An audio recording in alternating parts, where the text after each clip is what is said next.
Hey guys, Thunder E here and welcome to another battle vid. Now it's between the Mate 30 Pro and the Galaxy Note 10 Plus. This one's a little different because we're going to look at some features of devices that most people aren't covering. Yes, we'll get a look at the camera, but let's talk about things that are unique to both devices. I'm going to start off with reverse wireless charging. These are the only two devices that support it, and you know, the iPhone we thought was going to, but it doesn't. But Huawei this year says theirs is now 3 times faster than what they had last year. Meaning, of course, you're looking at 7.5 watts versus the 4.5 on the Galaxy. How well does it perform? Let's take a look.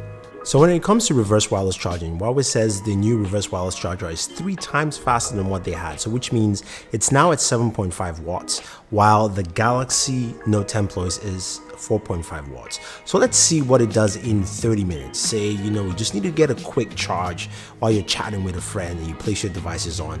We've got 2 pixels from 0, and checking in at 10 minutes, we've got 5% here on the Huawei Mate 30 Pro, and on the Galaxy Note 10 Plus, we're looking at 1%. So in 10 minutes, you're already at 5% charge. So if you need juice, this is actually pretty cool. Now, the devices here are both Pixel 3, so we want to use the same device, and both of them are started at 0%, and we'll see where it goes. So checking in at 20 minutes, we've got 4% here on the Galaxy Note 10, and on the Huawei it's about 10%. Okay, so 10%. That's cool. Now we're going to move on and we'll check in at 30 minutes. So 7.5 watt charging, that's pretty cool. It means it's as fast and reverse wireless charging as the iPhone. That is just something quite interesting. So checking in at the 30-minute mark, what do we get for charge times for our devices? Well, the Huawei gave us 15% charge time, 30 minutes at 7.5 watts, while the Galaxy gave us 8% in 30 minutes at 4.5 watts. So clearly the Huawei does a better job at reverse wireless charging devices. And also in terms of battery usage, you can see the Galaxy here is at 87% from 100. This is where I started, and the Huawei is at 83% from 100. So take it as you will, but that's just to give you an idea of what reverse wireless charging can do on the Huawei Mate 30 Pro and how it's improved. So that is quite impressive. It means that the Huawei reverse wirelessly charges devices like a smartphone at the same rate your iPhone, if you have one, or an iPhone wirelessly charges. That's impressive. That is really good. Now, Huawei also has a brand new wireless charging speed at 27 watts. The Galaxy is at 15 watts. Now, I couldn't actually give you a proper test here because I don't have a 27 watt charger, but it does charge faster than any device, and I will definitely do a proper test for you guys once that comes up. But for now, Huawei claims at 27 watts, and I mean, you know what? It's going to win that battle. Now, its battery sizes are different. You've got 4,500 milliamps for the Huawei, and you've got 4,300 milliamps for the Galaxy. Both of them have, of course, different chargers. Huawei has a 40-watt charger. The Galaxy has a 25-watt charger. In the end, the charging speeds are around the same. If you look at it, the Galaxy is at 1 hour 5 minutes with the 25 watts, while the Huawei is at 1 hour 3 minutes. So pretty close. If you use the 45-watt charger on the Galaxy, you will go under 60 minutes. Some people have done 55. I have done 60 minutes on that. So again, but you're spending extra money. Now let's move over to the camera. I know you guys want to see that. They both have, of course, unique camera setups. Galaxy has a triple camera setup with 3 lenses, 16 megapixel ultra wide, while the Huawei has two 40 megapixel sensors. One, of course, is the ultra wide. It's got a cine lens for better cinematics. And yes, let's see if Huawei has improved their video, because one of the big things they didn't do well last year. Let's take a look. Let's go.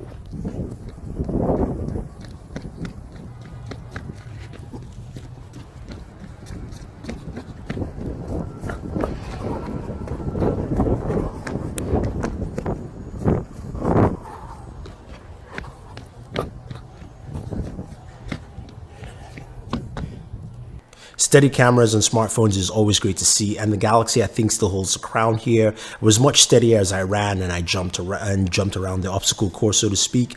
The Huawei was not bad. You can still see the image well, but it swayed a lot. So I think the Galaxy definitely wins here.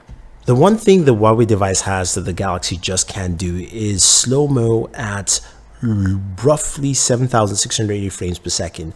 What you're looking at is 1,120 frames per second, or 32x as it says on the camera, and it's absolutely just lovely that you can do this on a smartphone. So this is one thing that the Huawei can do that the Galaxy and no other smartphone could do right now at this point in time. Now let's go ahead and take a look at 4K 60 video from both devices with some stabilization.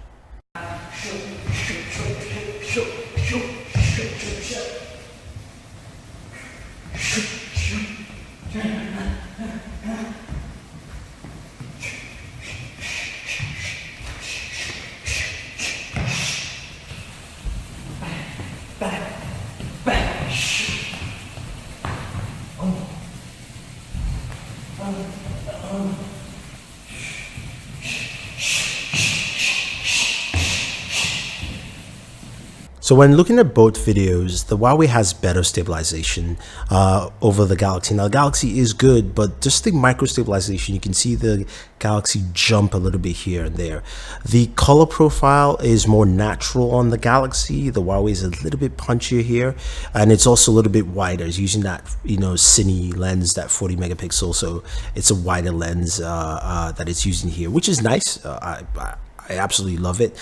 Now, in terms of audio, the Galaxy I think has better audio because you don't hear a lot of the ceiling fan, which is that buzzing sound, but both are still really good.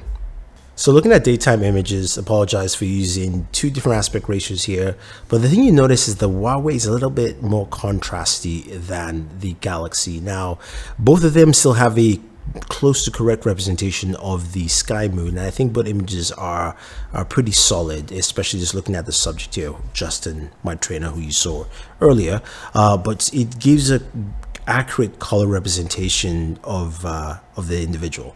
Now when we go to portrait mode here, you can see that Huawei adds a little bit more of a color hue to Justin, and Samsung gets a little bit more pale, even though you know, both still are not accurate to what his skin color is.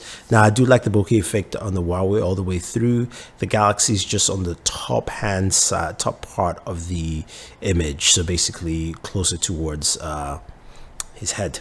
Now on the wide angle shot here, the Huawei has a better light representation over the Galaxy. The Galaxy does capture more scenes because this has the wider wide angle, ultra wide angle lens. So it looks a little bit more stylish, but the Huawei still gives me, I think, just a better representation of what that scene is. Yes, it is a dull day.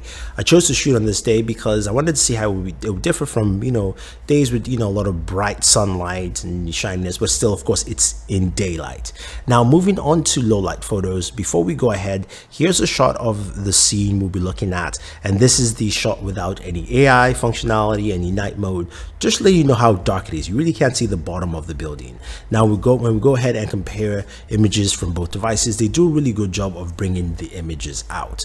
The Huawei basically lights up almost everything. You can see more of the fence, while the Galaxy, the fence is not as bright. The lower half is not as bright as the top half. The Huawei colors are actually a more accurate color representation of what it looks like in daylight, as opposed of the building, as opposed to the Galaxy, but it's still two really solid images. Now this is the ultra wide angle lens. The Huawei, you can see more detail with the Huawei and less on the Galaxy, so that's something just to take note. Again, it was really dark, so I didn't expect it to do too well, but it did well enough. The Huawei has turned the sky into a little purplish haze, so to speak.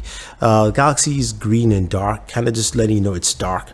So I would say the Huawei does still a better job here. Now this shot here is one where the Galaxy does a better job in representing this whole image. This is across the street, shooting from a low light environment into some, I would say, dimly lit environment, you can see the Galaxy captures more and shows at least more detail, especially more light in the back where the truck is in the far left, and also at the corner where there's a light source in the other building. Brings that up more. The Huawei still does a good job, but not as bright, and also doesn't light up the wall, that brownish orange wall behind. So again, this is where the Galaxy with some light aid will do a better job in low light situations, but not as much. And you can see the Huawei still does a really solid job all around. Well, it looks like Huawei has stepped up their game. Their video quality is much better. Mic is better. Samsung still has super steady on lock, but I like what Huawei is doing. I think overall that camera is very impressive. Let me know what you think when it comes to cameras with these devices here. Now, in terms of performance, you're looking at both devices that have top of the tier processors, 7 nanometers. The Galaxy is the 855 from Qualcomm. Huawei has their own inbuilt chip called the Kirin 990. Now, we tested and we did gameplay on both devices. You can go check out our gaming videos here. Huawei does a good job. Now, just give you a disclaimer, PUBG is not fully optimized yet, so we don't know how it will handle with full optimization, but check out that video just to see what it does in terms of what we can do right now. While the Galaxy itself does a really good job with the 855, and we know what it does there, but I do have a video for you again. So when you're talking about gaming, you're also talking about audio. What do you get for audio for both systems? Both have stereo speakers. The Galaxy also has Dolby Atmos. Huawei has stereo speakers, but you know what? Let's read those decibels and let's fire on and see.